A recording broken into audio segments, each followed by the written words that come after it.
Anger is something that can be really challenging to deal with.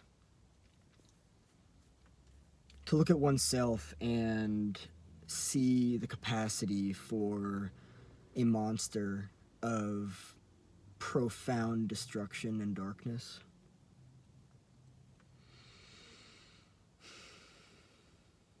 Carl Jung,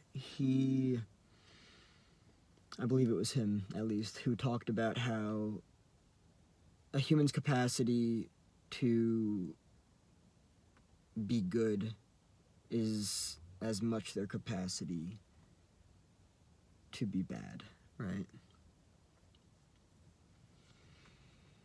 Anger is something that I learned from a very early age that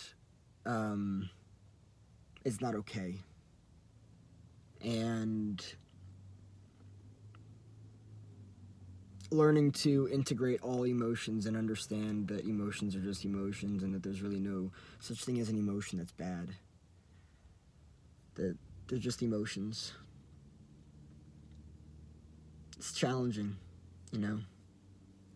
Really kind of like makes you question a lot. But to see this darkness, this nature of a potential monster within me, and I've seen, or I should say I've heard Dr. Jordan Peterson talk about this whole thing of, men need to understand the monster within them. Because if they don't, even worse and more terrifying things are going to happen if that monster is not met with and, integrated and everything, right? I used to think that life was all about just, having a good time and, being happy and everything and this, that, and the other. And I'm not here to say that it's not, but what I am here to say is that there is such things as limits or boundaries when it comes to a human being. And when those limits and boundaries are crossed and, when disrespect happens, anger is a result. Anger surfaces, and reasonably so.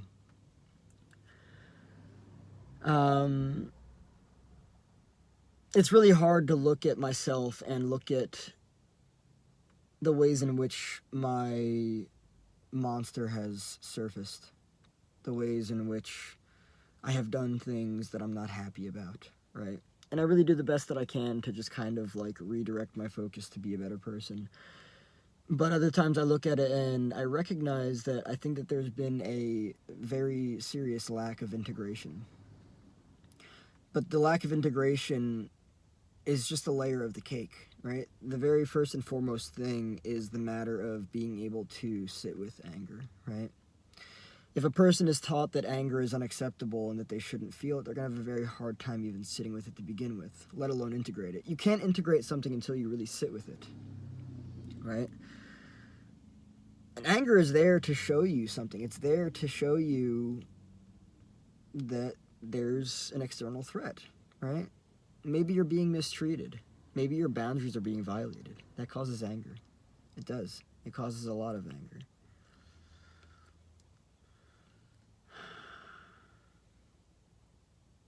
But that feeling of knowing that you've done something that's just not okay, like really not okay. It's really hard to sit with the self. It kind of on a journey of self-awareness and healing, right? When you do something, usually from a place of anger, and it's you lose sight of yourself. It's oh shit, who the fuck was that? Where did that come from? What was that? Maybe you notice that fear also arises, right? Anger is first and then fear. It can be really challenging to deal with. It can. It can be exceedingly challenging to deal with.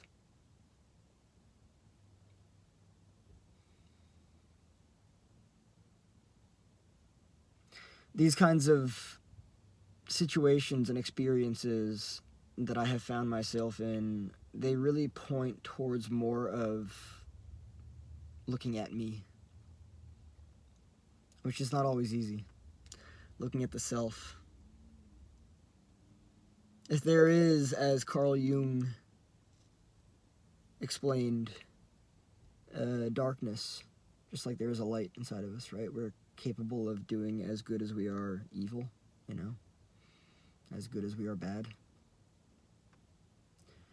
I don't think I've spent enough time looking at the darkness, and I think that that's part of an issue, or I should say part of the issue here, because perhaps I shouldn't be scared of myself, but if I am, that says a lot, right? Because somebody who has self-control is not scared of themselves.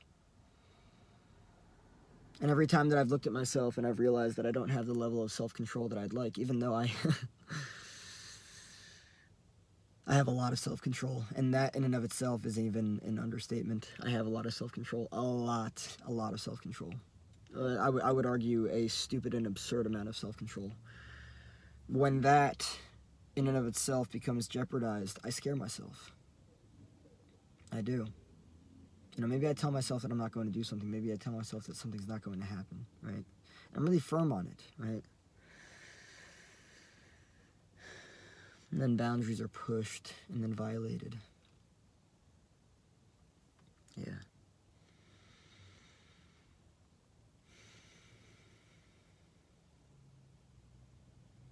All that I can really say right now is that the more I breathe, the more I bring myself back to myself.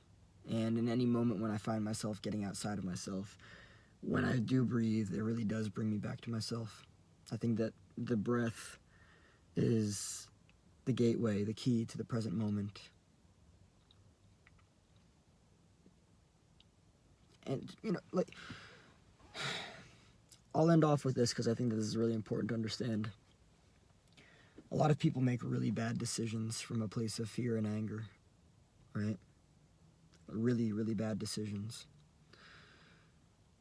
And if a person can just take the time to really breathe and be present, just not react at all, they can really profoundly transform. I believe that. I feel that. And it's in the present moment that all possibilities exist, right? The present moment is the unknown. So if a person is just really flustered in anger, right? Right? All they really need to do is breathe, because that breathing will get them back to themselves, and it will always be better than any decision that they could ever make out of anger. Always.